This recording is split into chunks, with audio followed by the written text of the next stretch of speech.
Hi friends, నేను మీ హారిక. అందరూ బాగుండాలి, అందులో నేను ఉండాలి. ఈరోజు లాగ్ వచ్చేసి కృష్ణుడు టెంపుల్ గురించి అండి. అలాగే వినండి, తెలుసుకోండి, ఆచరించండి, పాటించండి. ఇక్కడ ఆర్మూర్లోనే మొట్టమొదటి టెంపుల్ అంటే ఇది.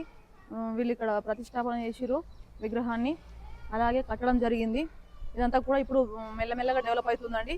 ఇంకా ఎవరైనా దాతలు ఉంటే కూడా ముందుకొచ్చి దీన్ని ఇంకా మంచిగా డెవలప్ చేయాలని కోరుకుంటున్నాము. అలాగే ఇది ఆర్మూర్లోని మహాలక్ష్మి కాలనీలోకి వస్తే లోపలికి ఎంట్రీ అయితే విజేత డిగ్రీ కాలేజ్ ఎదురుగానేనండి ఈ టెంపుల్ వచ్చేసి. అక్కడ విజేత డిగ్రీ కాలేజ్ ఉంది, ఇక్కడ నరేంద్ర అవన్నీ ఉంటాయండి. ఇక్కడే ఇది టెంపుల్. శ్రీ చైతన్య స్కూల్ కూడా ఇక్కడే ఉందండి. అంటే మీకు కొన్ని పాయింట్లు అంటే అర్థమవుతుంది కదా, ప్లేసెస్ అందుకే క్లారిటీ కోసం. ఇంకా మా ఆయన మాటల్లో కృష్ణుడి గురించి చెప్తారండి, వినండి. మా ఆయన మొత్తం వివరిస్తారు. ఇంకా కృష్ణుడు తెలుసుకుందాం ఆయన మాటలు. మురళీకృష్ణ ఆయన ఆర్మూర్లో మొట్టమొదటి మురళీకృష్ణ టెంపుల్. మన అదృష్టము నిజామాబాద్లో ఉంది, ఆర్మూర్లో లేదు. కృష్ణుడి గురించి ఎంత చెప్పినా తక్కువే. ఎందుకంటే పెంచిన యశోదమ్మకు కానీ కన్న దేవకి దేవులకు కానీ దగ్గర లేడు. అటువంటిది మురళీకృష్ణుడు అనే పేరు ఎట్లా వచ్చింది? మురళి యేసుట్లో మురళీకృష్ణుడు. అటువంటిది ఈ మురళి, ఈ వెదరి బొంగు ఎంత భాగ్యం చేసుకున్నదో అటువంటిది కృష్ణయ్య చేతుల్లో ఉంటుంది ఎప్పటికీ. విష్ణుమూర్తి 10 అవతారాల్లో ఏ అవతారం కూడా నేను దేవుడిని అని చెప్పలేదు. అటువంటిది ఈ కృష్ణ అవతారంలో నేను దేవుడిని అని చెప్పిండు, విశ్వరూపం చూపించిండు. అర్జునుడికే కాదు సమస్త మానవాళికి పోకడని బతుకు తెరువు చూపించిండు. భగవద్గీత అంటే ఏది ఓన్లీ వినడం కాదు, భగవద్గీతలో మనిషి జీవన విధానం మొత్తం ఉంటుంది. ఏం చెయ్యొచ్చు, ఏం చెయ్యొద్దు. భగవద్గీత చదివితే అందులో మనం చెయ్యాల్సింది ఉన్నది, చెయ్యకూడనిది ఉన్నది. కృష్ణుడు, ఒక భీష్ముడు, ఒక ద్రోణాచార్యుడు, ఒక కర్ణుడు, వీళ్ళని ఎదిరించడం పాండవులతో ఆడికెళ్ళేది కాదు. ఎంబట కృష్ణుడు పాండవుల పక్షపాతి కాదు, ధర్మపక్షపాతి.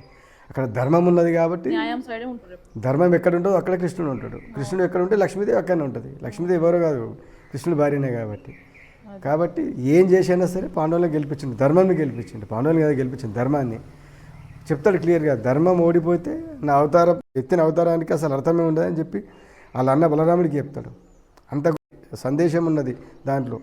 మనం తెలుసుకోవాల్సింది ఏంటంటే కృష్ణయ్య మన జీవితానికి వెలుగు ఆధారం, హిందువులందరికీ ఆరాధ్య దైవం. ఇప్పుడు కొందరు అనుకుంటారు 16,000 మంది గోపికలు, అష్టభార్యలు, అదంతా కాదు. కృష్ణుడు బ్రహ్మచారి, దానికి నిదర్శనమే నెత్తి మీద పింఛం ఉంటుంది. నెమలి ఎప్పుడు కూడా సంభోగం చేయదు, కళ్ళ నీళ్ళు తాగుతుంది. భగవంతుడు కూడా అంతే. 16,000 మంది గోపికల దగ్గరికి ఒకటే నైట్ వచ్చినట్లు కనబడతాడు. ఒకటే మనిషి 16,000 మంది దగ్గరికి పోవడం సాధ్యమవుతుందా? వాళ్ళు ఊహించుకుంటే భగవంతుడు అక్కడికి వచ్చిండు, కనబడ్డాడు అంతే భగవంతుడు అక్కడ. అంటే దాని అర్థం ఏంటిది?